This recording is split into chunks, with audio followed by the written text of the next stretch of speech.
Welcome everyone, and thank you for joining us this afternoon for the second session in the Royal Irish Academy's COVID-19 series, Perspectives and Pathways in a Time of Crisis. My name is Daniel Carey, and I'm Vice President of the Academy and Director of the Moore Institute at NUI Galway. The purpose of this series is to further the RIA's mission as an institution committed to discussion and debate to advance the public good. The need for shared knowledge and understanding to inform our thinking and policy making has never been greater as we contend with the crisis and plan for the future. Today's discussion focuses on economic crises past and present, lessons for Irish policy. Next Wednesday, the 15th of July, we're convening a session on COVID-19, social justice and rebuilding Ireland. You can find out more information and a link to join on the RIA's homepage. And a recording of the first session on the science of COVID-19 is also available there. Over 200 people have signed up for today's session. We're also going to be live on Facebook. Welcome again to everyone. Our chair today is the economic and social historian, Mary Daly, past president of the Royal Irish Academy. Mary, over to you. Okay, thank you very much, Dan, and welcome to all the audience. We've got three very distinguished speakers today. They're all members of the Academy, people I've known for a very long time. In running order, we're going to start. They are Professor Cormac Ó Gráda, Emeritus Professor UCD, who knows an immense amount about the Great Famine and in natural disasters and pandemics in Ireland and internationally. And he will be followed by Patrick Honohan, who, as Director of the Irish Central Bank, it was in a key position during Ireland's economic pandemic of a decade or so ago. And I'm sure, Patrick, many people in the audience, like myself, can remember exactly where they were when you came on the radio to tell us that Ireland was entering a bailout. And then the final session will be taken by Frances Ruane, who has a very extensive CV, another distinguished economist, former director of the Economic and Social Research Institute. She's advised the Scottish Government, and she is currently, among other things, director of the Abbey Theatre. So at this stage, I think we'll pass over to Cormac, and we're going to take the three presentations, one after the other, and then open to discussion from the floor. Good. I'm trying to get my presentation on screen and I'm failing. Let's see. So maybe Jennifer, you could. Sure. Yeah, no problem. It's not doing it. Yeah. But anyway, I'm one of the two economic historians here, and I've been asked to I suppose, give a historical perspective on this crisis and, in a sense, compare it with previous Irish crises. And that's not so easy because no two crises are the same. And you have the added problem that, you know, when you try to make comparisons, you're comparing apples and oranges. I suppose the orange that would be closest to the apple in one sense of COVID would be the pandemic of 1918. So I'm going to begin with that, but I'm having trouble moving my screen. So yeah, it's okay. I may need your help, Jennifer, in moving these things for me. We'll see. No problem. If you just tell me when, I'll move. Yeah. So first of all, this is comparing COVID and the pandemic of a century or so ago. And in terms of numbers, you can see that, you know, the 1918 pandemic dwarfs COVID.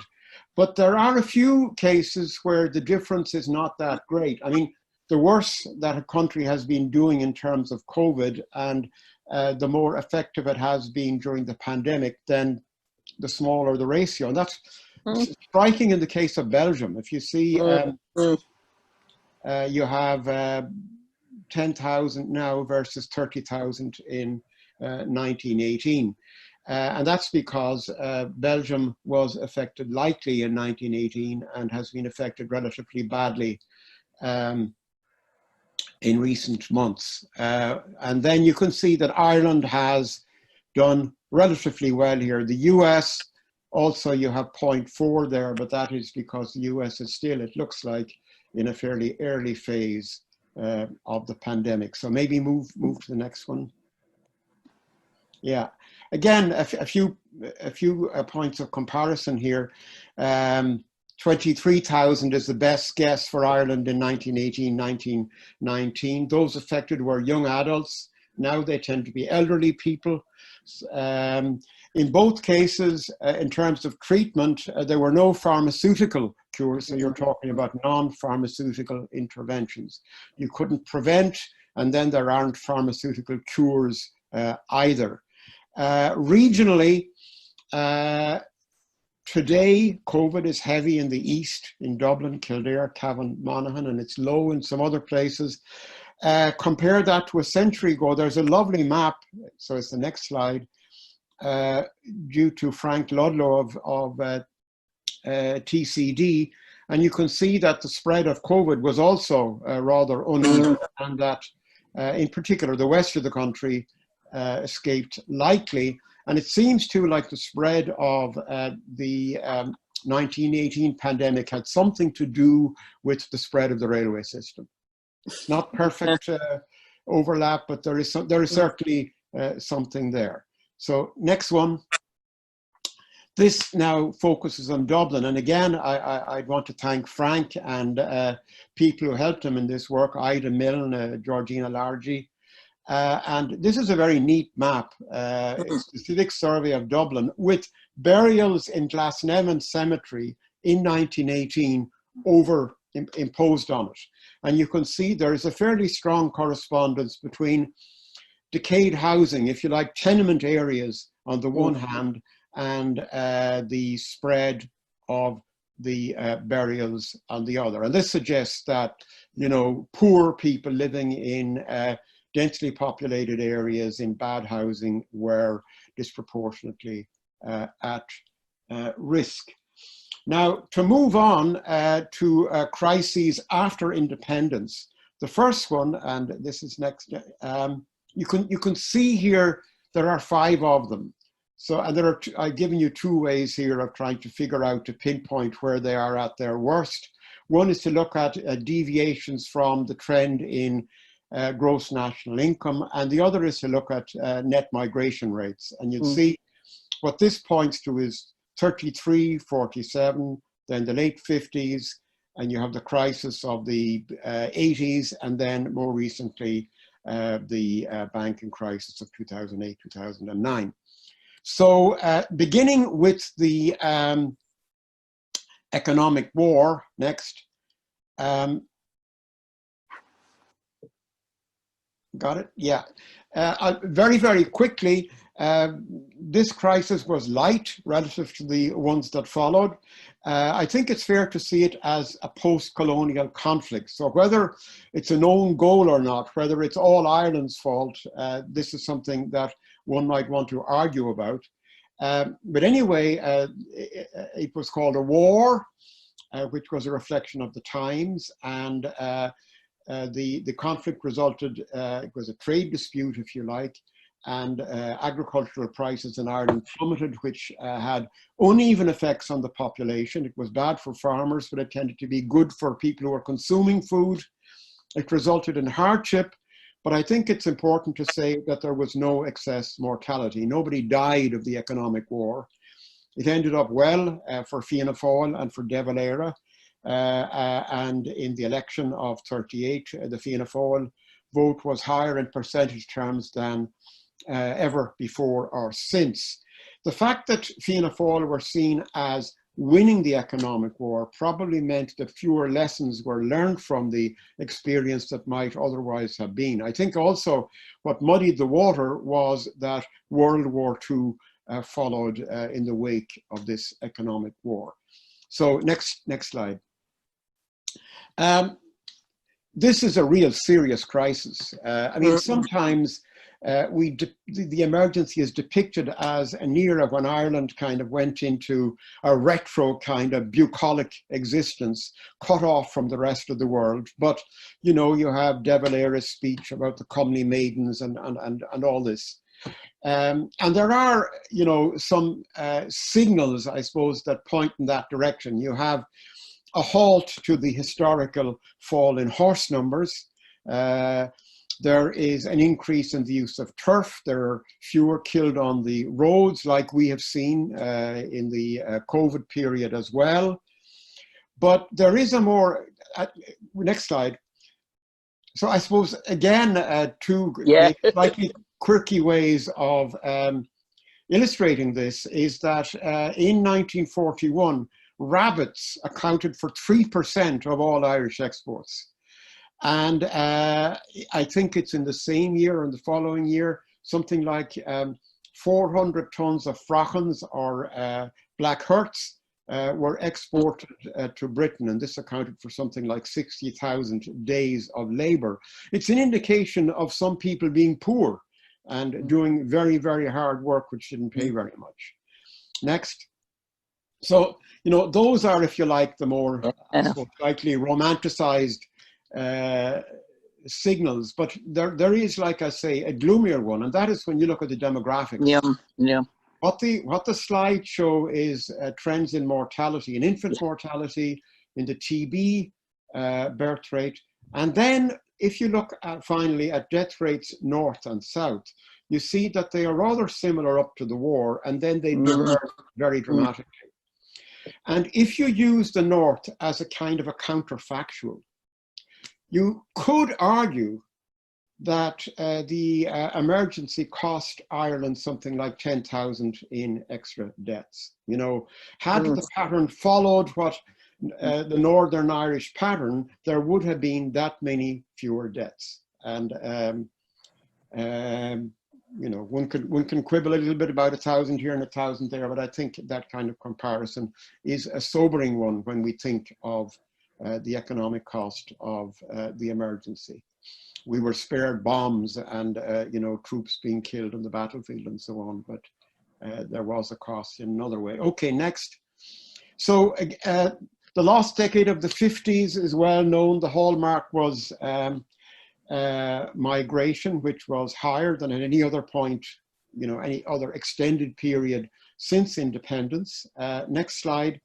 And I think it's also a period during which, in a sense, the economy had a kind of a nervous breakdown. There's a lack of self-confidence amounting almost to despair. And you have lots and lots of people saying, in economic terms, was it worth it? Can the Irish economy be a viable economy?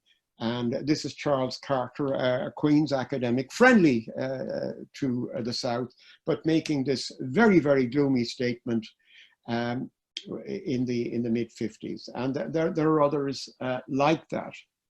Now, the next crisis I want to talk about, this means fast forwarding nearly 2.5 decades.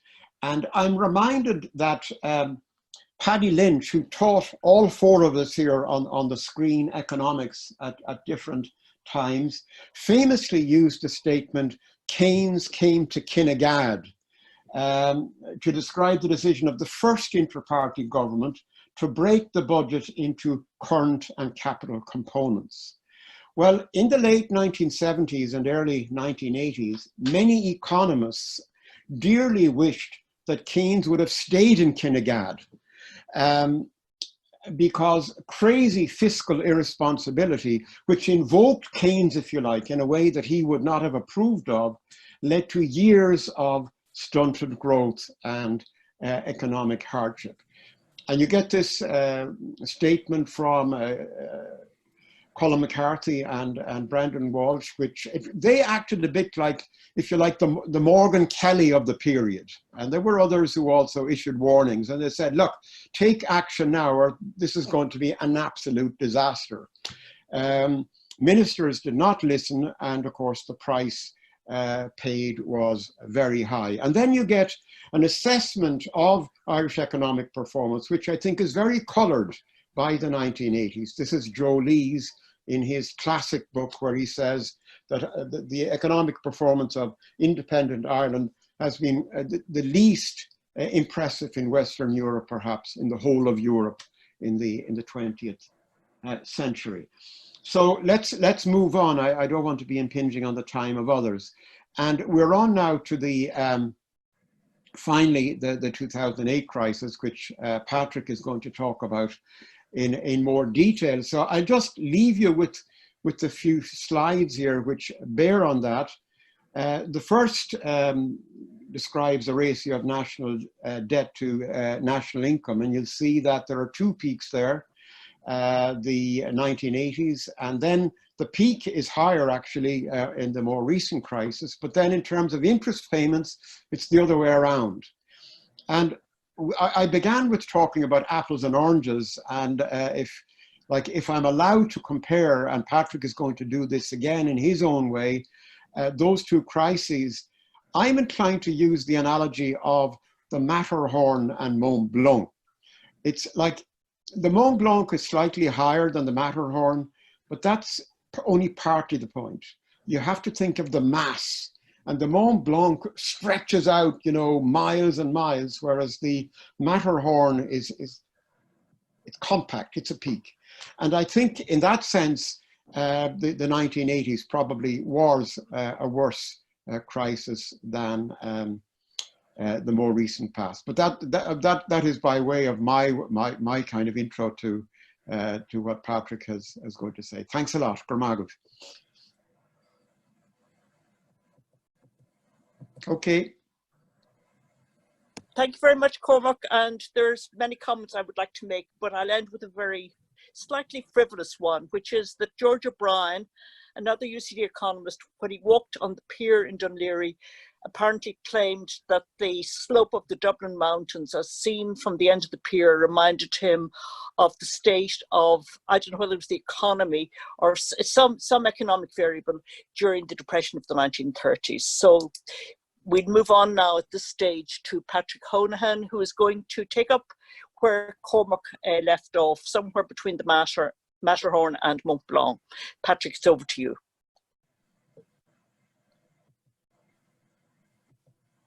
Patrick, you there?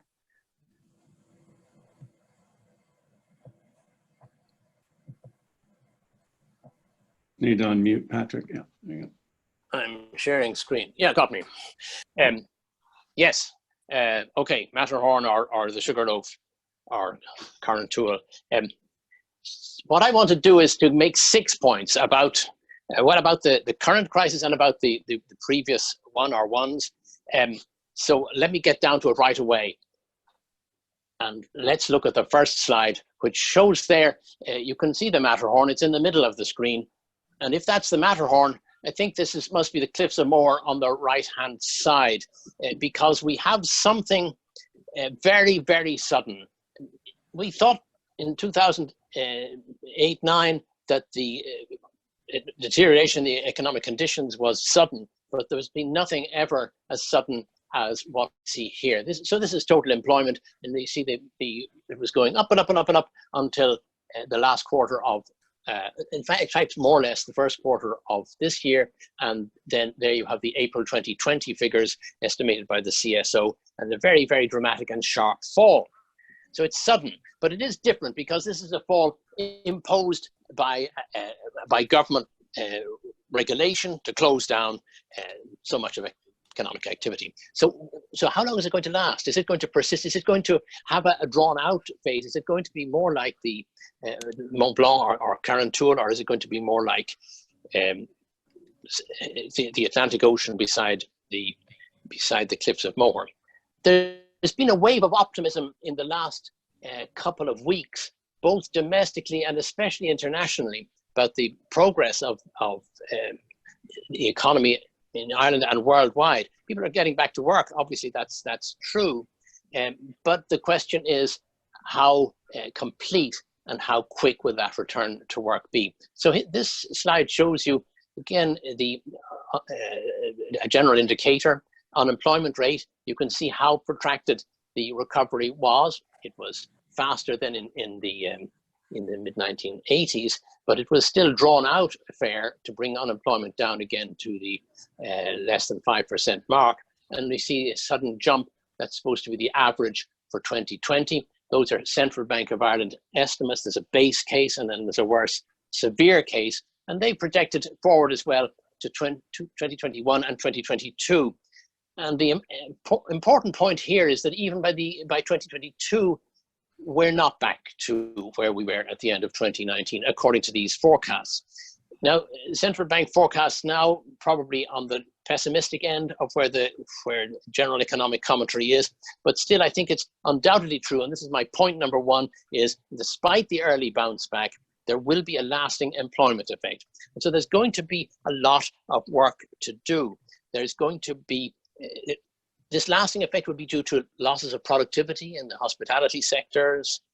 It'll have to do with the supply chain difficulties all around the world, because things have to link up in a way that's no longer assured, because different countries are at different phases in this crisis.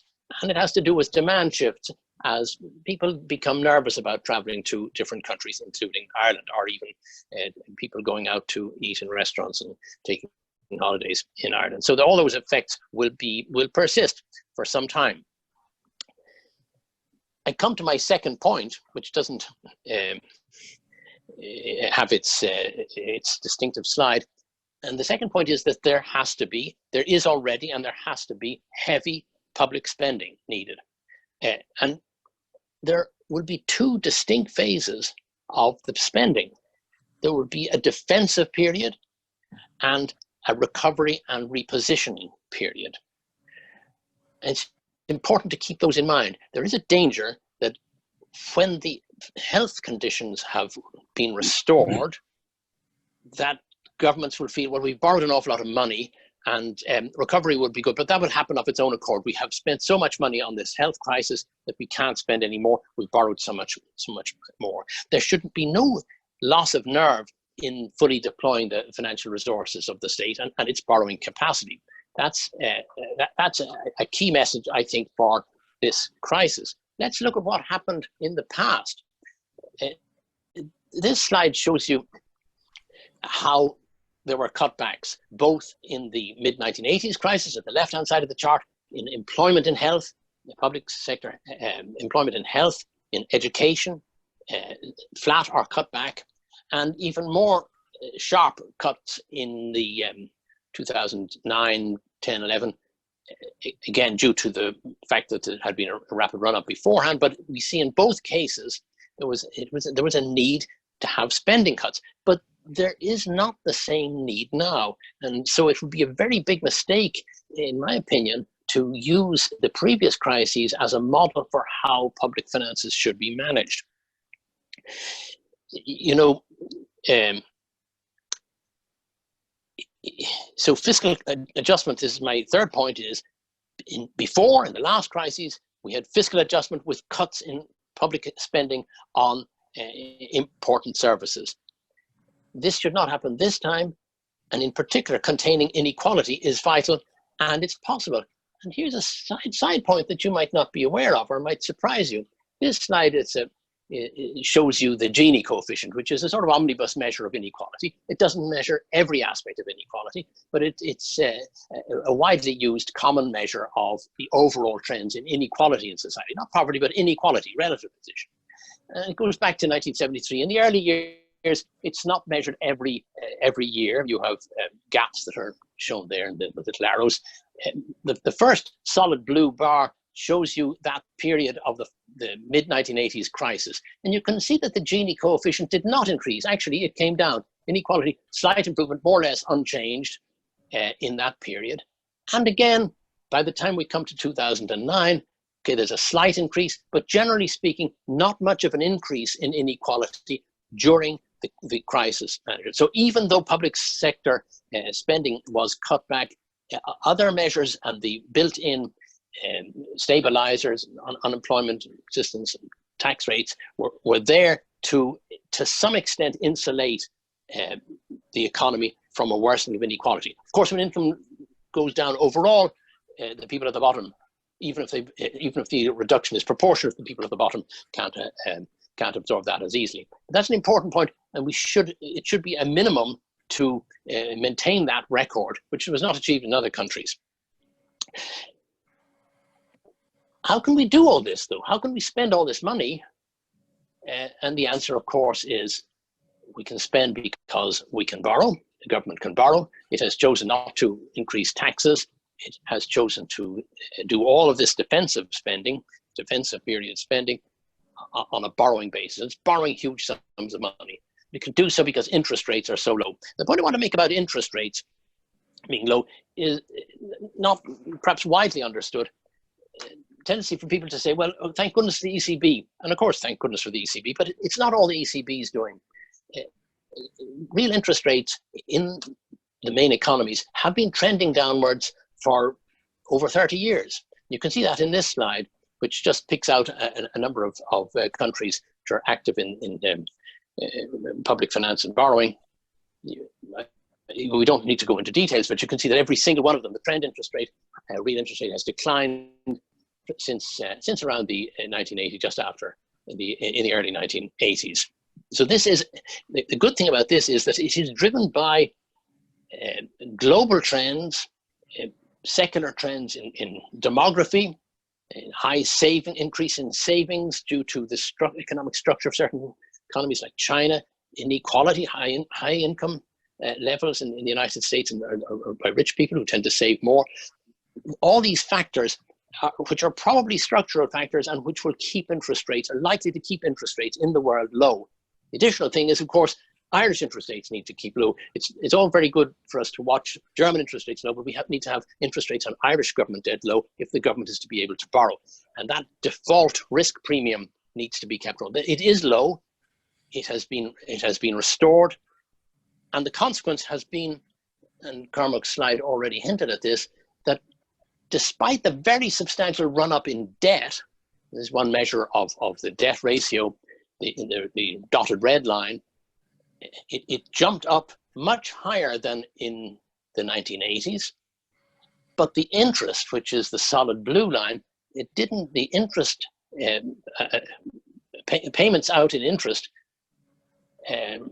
I've shown it here as a proportion of income tax receipts, didn't rise by at all as much in the recent crisis. And by 2019, it was down to, well, put it this way, only €1 in every 12 raised in income tax was spent on interest payments in 2019. Whereas back at the beginning of that slide, 84, 85, then the €1 in every, in those days, pounds, £1 in every 3 from taking an income tax was going to service the debt. Of course, there are complications in this, but that's the general trend and picture. So that's my fourth point. Global interest rates and the risk premium for Ireland, both low, not just due to the ECB. It's vital to keep it that way if public services are to be maintained. Defensive and once for all spending are less likely to trigger an increase in the risk premium. International investors know, even at the high debt ratios that we're now going to see, and that 100 that's on that chart, that the debt ratio is reached in 2019, is likely to go up to 130 and stay there for a while, according to the central bank's severe scenario. The investors know that the Irish government can afford to service that debt at these low interest rates. And if it's just a once for all increase and not a trend increase from 100 to 130 to 160 to, then they will not start charging a risk premium. So the rule of thumb, it's back to Keynes and Kinnegad, rule of thumb is permanent spending increases need to be matched by tax. And the new government will want to be repositioning the economy in several ways. They'll be worrying about low income, they'll be worrying about precarious income for many people. They'll be worrying about climate change and global warming. Some of these things will require additional public spending, and those will need to be paid for by tax. Global warming, climate change, of course, carbon tax sort of pays for that all on its own. Let me make that. So that was my fourth point. Let me make two final points. The first one is that all of this analysis does require careful statistical good data and good understanding of the data. Macroeconomic data in Ireland can mislead designers of policy. We're well aware, I think most of people watching in will be well aware that GDP, which is the normal international standard for measuring the size of an economy, is worse than useless in Ireland, worse than useless.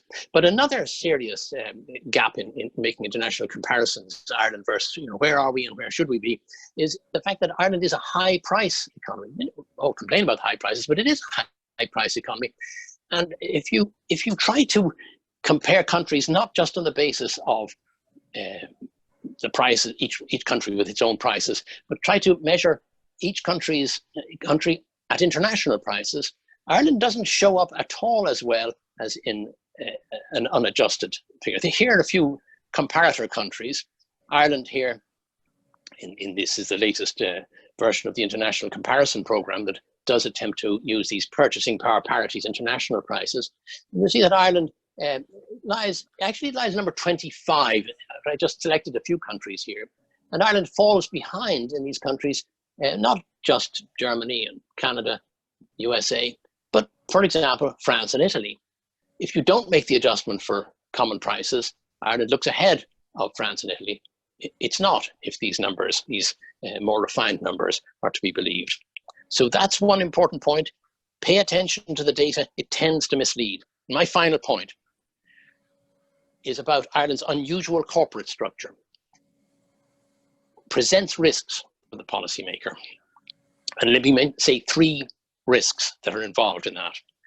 First, I think it will be important in this recovery phase after the pandemic to avoid wasting public funds on the creditors and the rentiers and the landlords of non-viable firms. There will be a triage necessary some stage next year, maybe just early the year after, where the government and some of the actions that it takes now will have an influence on this, where governments will have to decide some firms cannot be helped any further. They cannot survive in the post-pandemic, the changed post-pandemic environment. If the government has shoveled in large sums of support now that are simply going to pay for creditors, simply going to pay to landlords, maybe this will not have been a good use of public funds. This is a difficult one that needs to be handled carefully. But disruptive bankruptcies of firms with viable business models also has to be avoided. That's going to be a very tricky task in the face of, I'm sure, very widespread lobbying by interested parties. Final slide. Part of this, Ireland's unusual corporate tax structure. We had a problem with this before. In the early 2000s, the property bubble, we saw tax receipts, corporation profits tax receipts, capital related taxes like capital acquisitions tax, capital gains tax, stamp duty. They grew and grew and grew, and they got to be 21% of the total tax take in 2007, and then they collapsed. And that was one of the major causes for the extent of fiscal adjustment that had to be taken after the crash. Those taxes are now once more at 21%, thanks to the huge and surprising windfall of corporation tax payments by some multinational firms. They could vanish again quickly as well. Ireland can afford the fiscal means necessary to reposition the economy, but the task will require care and skill. That's what I wanted to say. Thank you very much, Patrick. And I think we've, can I just, before moving on to our final speaker, remind you, if you want to send in questions now, feel free to do so while the session is still going ahead. Our final speaker is Francis Ruane, and I know Francis is going to look at some of the governance and other issues that are coming out of our discussion of the current pandemic. Francis, floor is yours. Thank you very much. And yes, what I'm sort of doing, I suppose, is taking off from where Cormac started and Patrick led us to, and moving on, basically see where we are in terms of how we manage the current crisis. So if I could ask Jennifer to put on the first slide, please.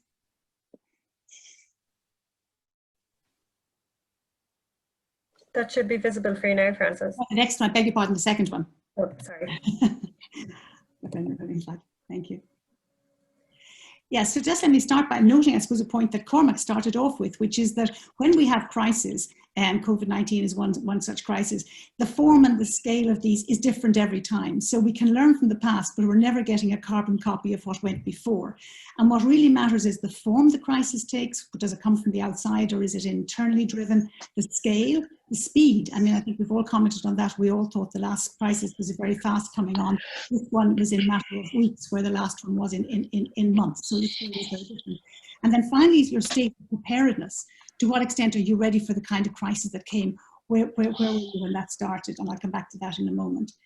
Then we get the issue of, well, who's in charge when the crisis happens? Because we all watch our news in the evening and we look at the paper to see what's going on. But what exactly is happening and who is in charge? And of course, unusually this time round, we had a caretaker government rather than a politically elected government, or fortunately maybe just not before an election, which we could have easily have been. But there is that question of who in a way is accountable. And I think a particular feature of the present crisis is the extent to which, and I think it's relevant to the academy, the extent to which scientists and specialists have been brought in as experts to comment publicly, engage in debates and make inputs in ways they possibly weren't thought of in other situations. So that's been a very, very big focus, I think, on what's happened. And I suppose there's another issue in the nature of this. There isn't a blame game going on. We're not starting this crisis with blaming somebody who then we have to watch out for and make sure we try to get at them during the course of the response. This is, in a sense, something that's come from the outside and we're dealing with it. So I think that makes it very different to the last financial crisis, where people were looking for, if you like, the heroes and the villains in the causes leading up to the crisis. So if we take the initial conditions, the way the economists have of looking at where were we when this all started, I think what's true to be said is that we had a health sector that's very much in need of reform. And we've been talking about that reform now for 20 years, maybe 30, certainly 10. And we've been starting to do a bit on it. But I think that has been a very important part of the starting point of where we are. It's also a health sector that's heavily siloed, which is a real problem when you're dealing with something like a pandemic, because it goes from the community right up to the hospitals. And in some sense, that siloing, I think, bears a little bit of responsibility for the possibly over-concentration on hospitals at the starting point.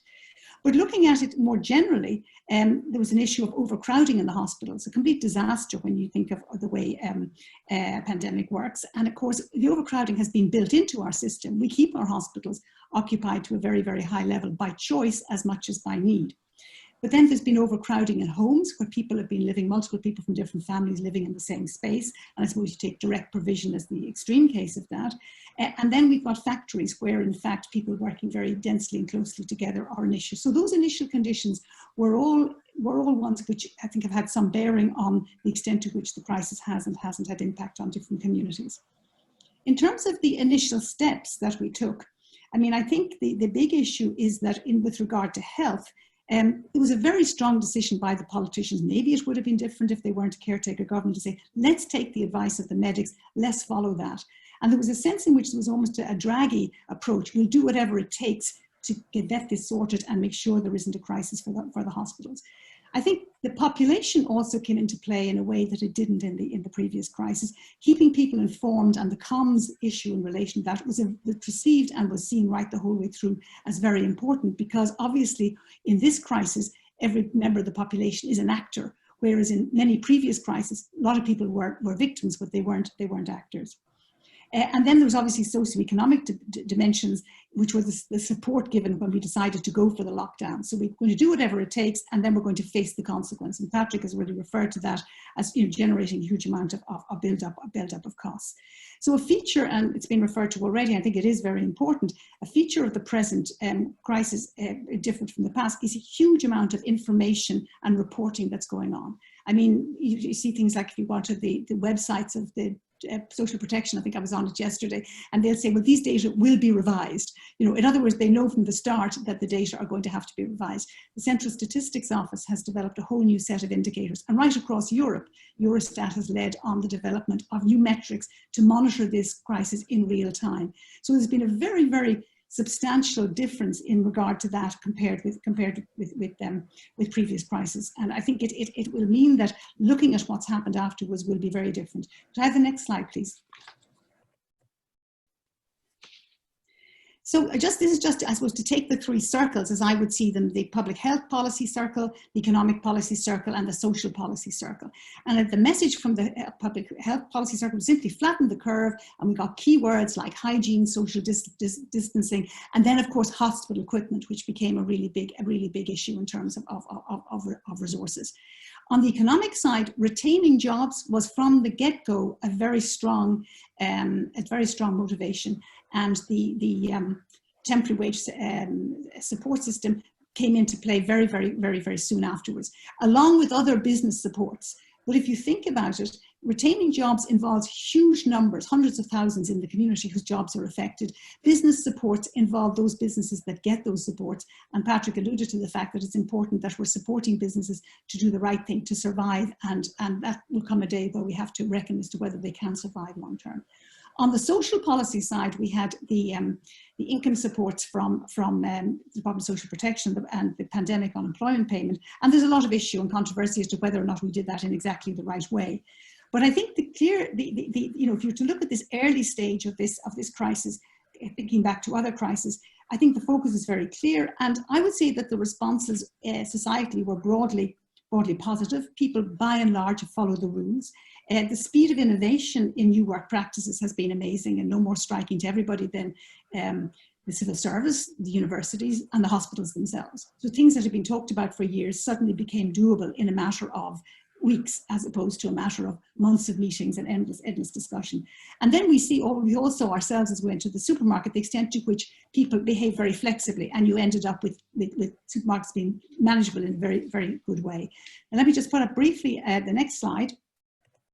And this is just really for the record if you want to look at it afterwards, but it's just trying to put the recent crisis and the other one together side by side. And I suppose I've touched on some of these issues already, but I think there's an extent to which the response the last time round, we were very internationally and EU-led in the way we could respond. We had to watch what the markets would say, we had to watch what the Troika would say, etc. This time we're more public health-led, but with global guidance. So, I mean, one of the points in our national risk assessment is that we were going to follow the WHO and going to follow the European Centre for Disease Control. And we did that. And remarkably, I think we didn't follow the UK, which is actually our default over many issues on many matters over many decades. And I'll come back to that again. As I say, we've had experts coming into the system. I mentioned already the issue of data.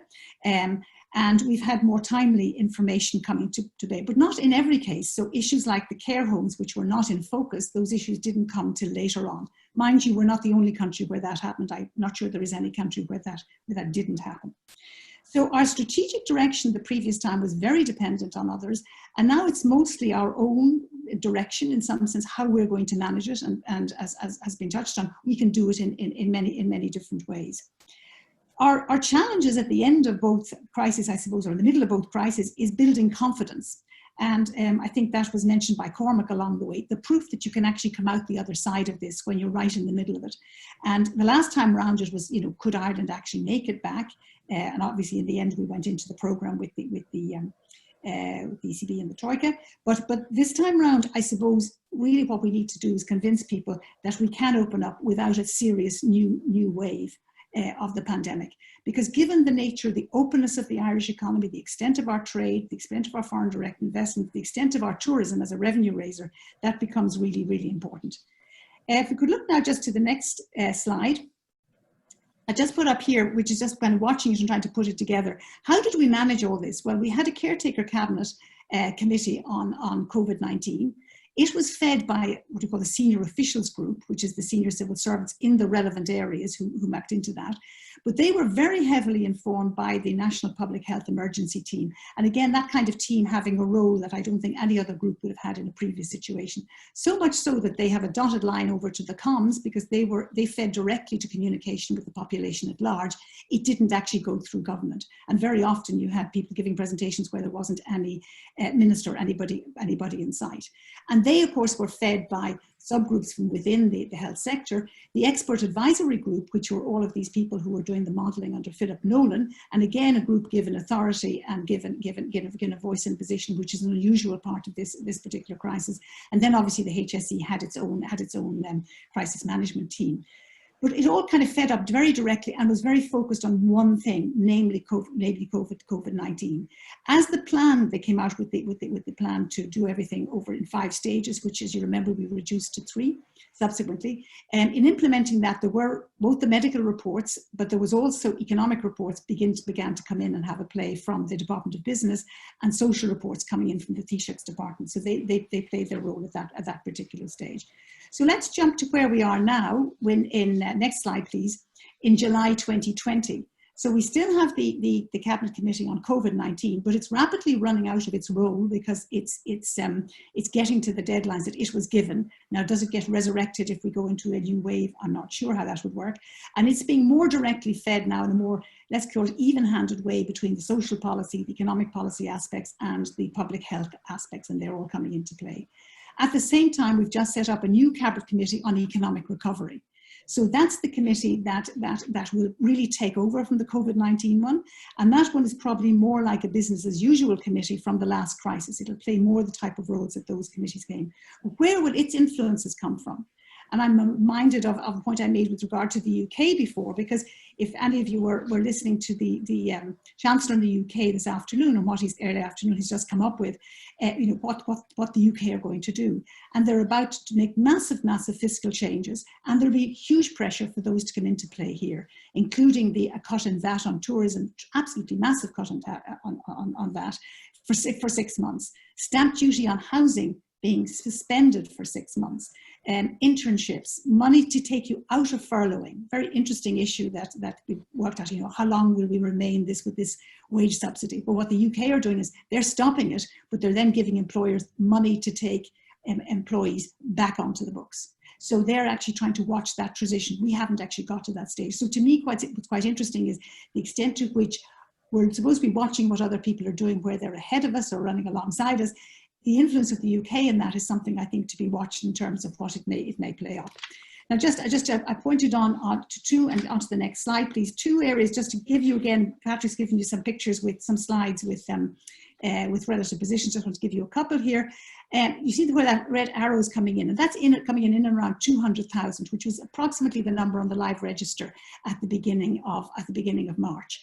And then we added already in March, by the end of March, we were adding the yellow area, which was the pandemic unemployment numbers, and the blue then was the temporary wage subsidy. Move across to the next month, these are the CSO data, and you'll suddenly see the yellow exploding and the blue exploding. So the scale of what we've done in terms of the economy is just totally unprecedented. The last time around, there was nothing in that speed or of that enormous level. And that leaves a large number of issues to be dealt with. In terms of the governance of the system, how did we get the money out in the wage subsidy? Well, the revenue, which has been busy taking in money off all of us for many years, learned that it could also give money out. So that was done actually through the revenue commissioners as a route. And the Department of Social Protection had a range of a whole new scheme, if you like, for the pandemic unemployment payment. So those innovations were entirely new to the system. Next slide, please. So just in terms of how we come out of it, you can see on the left-hand side the temporary wage subsidy starting with very low numbers, under 50,000, and reaching a peak of over 300,000 in two weeks in both April and May. And it's sort of, it seems to be a little bit coming down, but it's not on a pathway down. The right-hand side, you basically see that it's coming down. Granted, the pandemic unemployment numbers are coming down. But at what point do we decide that we're on a path to recovery, and what are the actions we should do? So last slide, please. So I think where we are in terms of managing a crisis, we're moving from the stage of managing the crisis to more familiar managing problems, as long as we can avoid a new wave. Now, the future phases, I think, will look much more like the last crisis. Managing the trade-offs to maintain societal support and reputation will be crucial. If we don't have a reputation for managing the crisis well, we won't have tourism, that's for sure.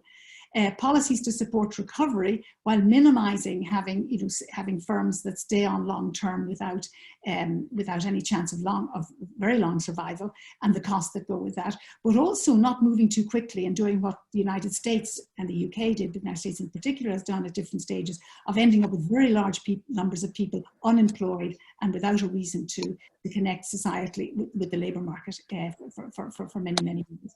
And then we need to address some of the deferred problems we have, calling out on new problems that I think that have probably emerged, and we know some that have emerged during the crisis. I think there'll be a different international order coming out of what's happening in Europe, very different to the last type of crisis and where we are. And I think those medium-term influences will have an effect on us. Clearly, if as suggested that the EU downturn may be a little bit larger and with slower recovery, that will have an effect on us. So just to leave with a couple of thoughts, how do we measure progress? We have a lot of data now, but the question is, what are we going to use as our key indicators to know that we are making progress? How will we look at those to prove we've made progress, or to see whether we have actually made progress? In other words, will it be looking for confirmation, or will it be looking for information? And then finally, this new cabinet committee, how will that work in terms of dealing with the crisis at the next stage? So I'll stop there, Mary. Thank you. Okay. Well, thank you very much, Frances, and thank you to all our panelists there. And I can assure you that the audience has been listening very attentively, and their questions are pouring in. So I'm going to actually pull about 3 questions together, and all the questions so far have been addressed to all 3 of you. So I'm going to link 3 questions that I think are related, and it links a lot of what you've said there, particularly Frances, and indeed what's been said earlier by the other speakers. The question of long-term unemployment, how do you prevent that happening? And linked with that, how can you restore consumer confidence, particularly at a time when there's still no reliable cure or preventative for COVID? And then this thorny question of viable and non-viable businesses in the long term. So anyway, who would start? Patrick, will you start with this, and then we'll go to Cormac and then to Frances. Give Frances time to get her breath back. Yes. Okay, so the question, the last one on viable and non-viable businesses, is the one that attracts me most, but the danger is that we could spend an hour even laying out a number of schemes. This is the most complicated issue, and one that's attracting a lot of attention in many other countries as well. There's a number of very interesting thoughtful proposals around. If you didn't do anything, how would this be decided? It would be decided by the existing creditors of these firms. They would say, oh, I'm not following this anymore. I'm going to pull my loan in. They're not viable. They haven't got any money, and I'm going to push them into bankruptcy. This isn't going to work very well in the current circumstances, where the spillover effects on the economy of pushing so many firms into bankruptcy would be extremely damaging, particularly for generating long-term unemployment. I think the distinction should be made between existing debts that were there before and the new debts that are accumulated during this shutdown period. I think that the new debts that are accumulated, there are guarantee programs. They haven't been much used in Ireland. They've been used to some extent in some other countries to varying degrees. I think they're poorly designed. I think they should be designed in a way that allows for these debts to be junior to the pre-existing debts, so that if the company can't go ahead, that the loss would pass to the guarantor, the government, and not be hanging around the neck of that company and making it look non-viable, even though its future prospects are viable.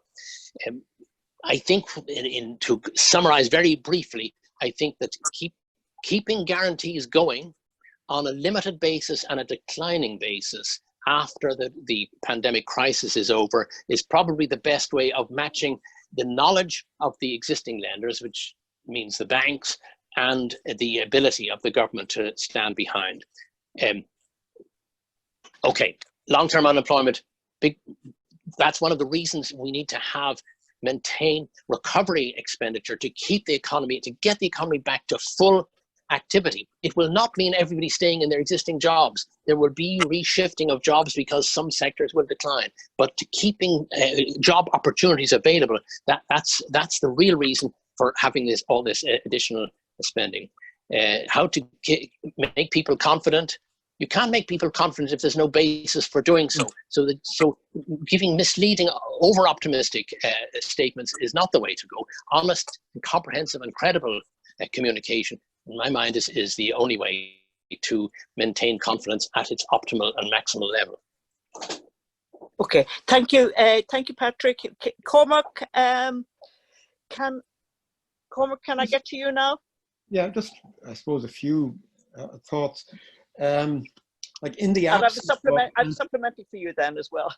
Yeah, in the absence of vaccinations and so on, I think it's important to recognize that NPIs, non-pharmaceutical interventions, have worked reasonably well here, and that we're also learning more. There have been some mistakes, and we've been learning from those mistakes.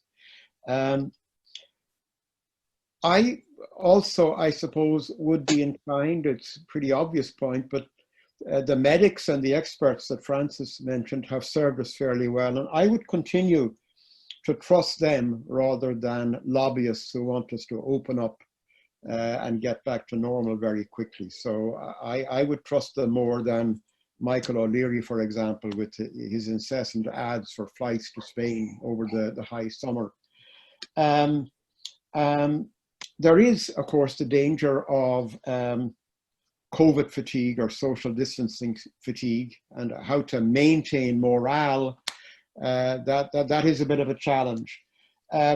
One thing I suppose that would help, I suppose, is a sense that we're all in this together, and that when the reckoning comes, that we are prepared to share this burden fairly. Some of us haven't really paid anything yet, and I guess we're going to have to fork out when it comes to pay higher taxes and what have you down the road. Yeah, and Cormac, another question supplemental to you, which has come in, and this is specific for you. You mentioned migration. A few thoughts on where does migration go post-COVID? Well, quite apart from restrictions on migration, I think if the economy recovers more or less along the lines that Patrick has been describing and the central bank, there isn't any need to expect a huge increase in out migration. I think I don't think the impact on migration, if the crisis is a relatively short one, it's intense, it's very severe at the moment, but if it doesn't last for very long, I don't think the impact on migration need be that serious. Okay, thanks, Cormac. Francis, can I go to you now? Yeah, could I just start with the long-term unemployment issue? I mean, I think it is this issue of the legacy unemployment problem that you may have is really important. And I think a worry one would have is that Irish people have done very well. We've invested a lot in education at first, primary, secondary, tertiary levels. But actually, when it comes to lifelong learning, we've been slower. So we don't necessarily have the mechanisms there. And I think they would need to be worked on, because I think a lot of people, as already been touched on, are going to move into different sectors. And they may have been working in one sector, and things like the green economy, for example, some of those goals will actually give opportunities for them to move in directions. There'll be new types of work, types of jobs there that some people will be open to some people to do. The way I tend to see it, and a lot of people have described it this way, it's like it could be quite a V shape, but the V won't go right back up to the top. So if you think of the way you drew a little V as a child, you don't go right back up there and you stop. And it's that last piece that we have to worry most about. My feeling actually is that by and large, Ireland historically has been quite good on doing that. We did less of the shoring up and more of the transform into something new. Yeah. Now, maybe that opportunity won't be as much this time. Yeah. I would agree. I think the restoring consumer confidence, I think that's really about the best you can do there is persuading people that we're doing things and we're following the rules. And I think it's really important if you think that a country is, that you might travel or you might visit or you might take a trip away from home while things are going on. If you feel people are following the rules and people are respecting what's there and it's being understood, I think that's where the confidence will come from. It won't come by large advertisements for me anyway. I think maybe other people would be affected. On the non-viable businesses, I think it's always an issue. At the beginning, it's a shortage of funds to keep going. And then the question is, when do you just describe it being longer term? Two types of businesses here. One are businesses that are exporting on international markets and competing for products imports, and others that are competing with each other. I think each other bits will work themselves out. If one restaurant expands, another restaurant will contract if there's only a fixed demand that's there. I think there's always that goes on, and we mustn't confuse those and see that as being just something that could be avoided.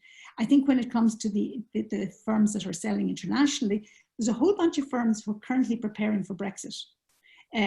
You would have thought that they are the types of firms that may well be in a position to have done the planning and to thinking who could well probably would stay in this. On the other hand, they may be in very difficult areas. So I think it's important not to end up with shoring up for the sake of shoring up. But I mean, we shut down agencies that did that many, many years ago, and by and large, and I think even in the last crisis, and Patrick might know more about this, I think while we did temporary supports for people, we were allowed under European grant aid. Grant aid is now wide open at the moment, so it's there to be used in a maybe non-beneficial way for countries. I would hope that we would retain our tradition of trying to move people on into new roles rather than consolidate them in roles that don't have a future. Okay, thank you all three. I think we've time for another short round of questions, if I may. And a number of people have asked questions about borrowing, and I think borrowing is something to really think about on two levels. One, at the moment, as Patrick said, that the rate of interest is extremely low. So can we assume that borrowing can continue? And then I think the second question is back to Keynes and Kinnegad, if I may, as Cormac raised it. The suggestion into the popular mind that borrowing is no longer of any consequence, and how can you maybe not quite turn off the tap, but certainly change the system so that borrowing doesn't, so that we don't end up in the worst of the 1980s again in some way or other. So who'd like to take that on? Patrick, would you start and then go on to Cormac, and we'll follow the same rules as the last time?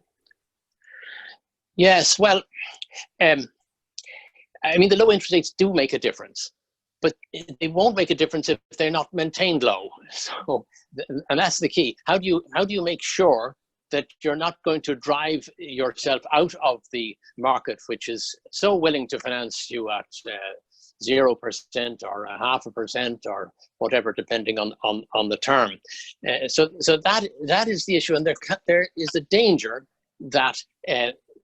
Just as when perhaps some of the viewers realize when you buy a car or a house or something expensive like that, you tend to be very lax about other things for a while. You say, oh, this expensive meal doesn't cost anything like the car. So there is a danger that people get carried away with. It's very easy to go and spend on things, but so much of government spending tends to commit for years and decades to come. You start something and it's very hard to stop it. So what we're talking about here in terms of defensive spending that we've seen and the recovery spending, these are spendings that don't necessarily involve a continual commitment.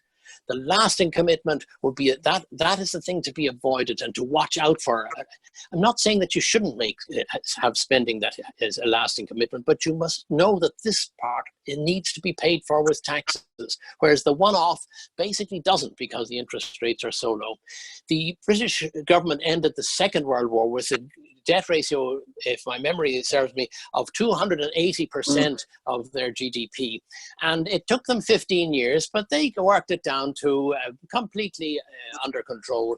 And that was because without inflation getting out of hand, or 4.5% inflation they had in those periods, it is possible to run with very high debt ratios, but only if the markets believe that you are a credit and will continue to be a credit-worthy borrower. Okay.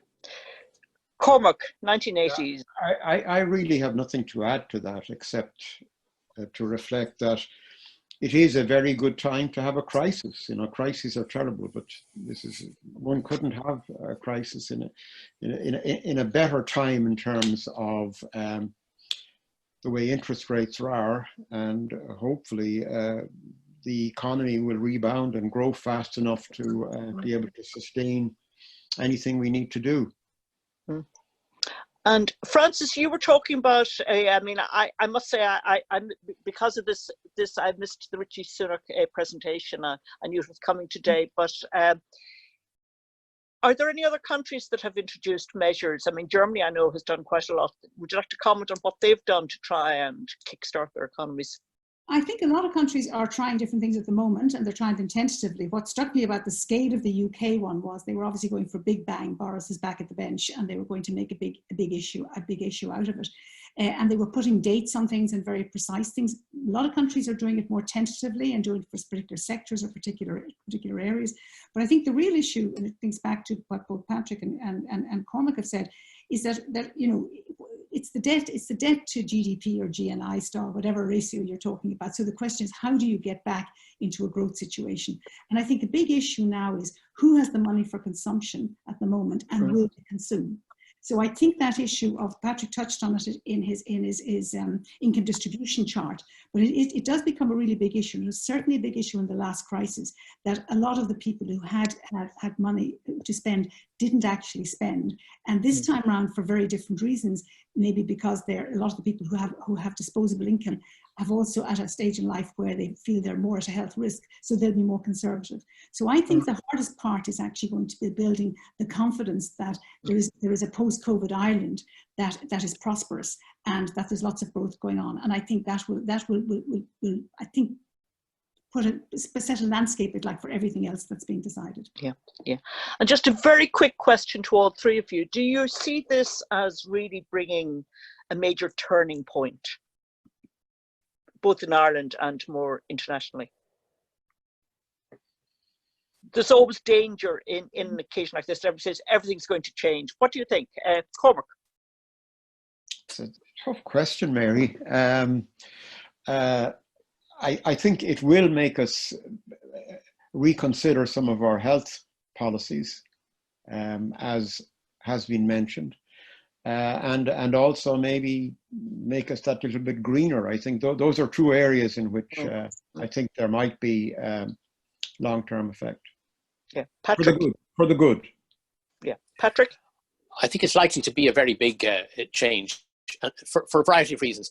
This pandemic has come on top of a lot of other changes that are happening at the same time. Brexit, of course, is quite a big change.